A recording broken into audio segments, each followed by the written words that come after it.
Welcome to my World History Notes, where I read from the book that I wrote to teach homeschoolers world history. A Bible Believer Looks for World History. You can find it on lulu.com, amazon.com, and the Bible Baptist Bookstore. Just follow me here.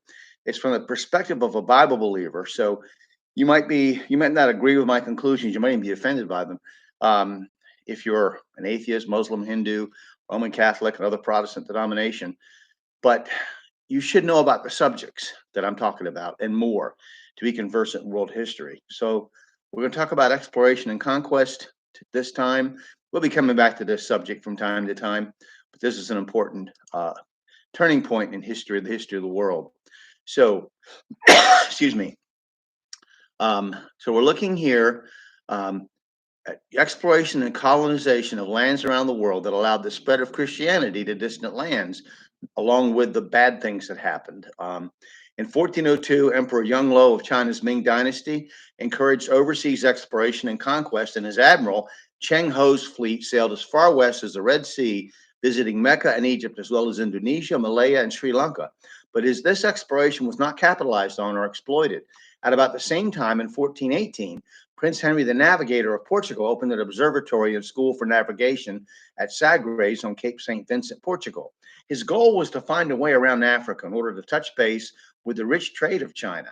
This same year, Portuguese navigators rediscovered Madeira, 360 miles directly west of Morocco and 540 miles southwest of Lisbon, the capital of Portugal. They had been discovered by the Romans and called the Purple Islands.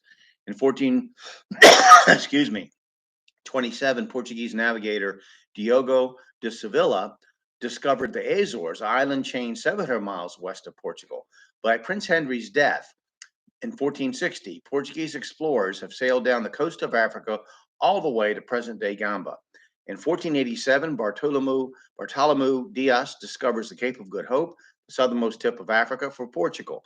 At the same time, King John II of Portugal, Prince Henry's grandnephew, organizes an expedition through the Mediterranean and the Red Sea under the leadership of Pero de Covilhã. I'm not pronouncing it, Covilhao. On October 12, 1492, Italian mariner Christopher Columbus, leading a fleet of 3 ships from Spain, becomes the first European since the Vikings to reach the Americas, which we know of. Unlike the Vikings, he will open the Americas up, excuse me, to exploration and colonization. Basque fishermen had been fishing off the Grand Banks off Newfoundland for a long time, but no effort had been made to explore inland, except possibly for a mention of a land called Bacalao, or the land of codfish, in some writings. Columbus' second voyage left Cadiz, Spain, in 1493 with 17 ships to explore Dominica, Puerto Rico, Cuba, and Jamaica. On a side note, as this was happening, a great syphilis epidemic began to sweep Europe, with those infected ordered to leave the city of Paris or be thrown into the Seine River. In 1497, Italian navigator Amerigo Vespucci, exploring, excuse me, trouble with my interstitial lung disease this morning, exploring some of the coast of land touched by Columbus, declares that this land is not Asia, but a new world. America is named after him. In the same year, Italian mariner John Cabot, sailing for the English, reaches Newfoundland and Nova Scotia. He becomes the first European since the Vikings to reach the mainland of North America. Excuse me. Also in the same year, Portuguese navigator Vasco da Gama becomes the first European to round the Cape of Good Hope and goes on to India.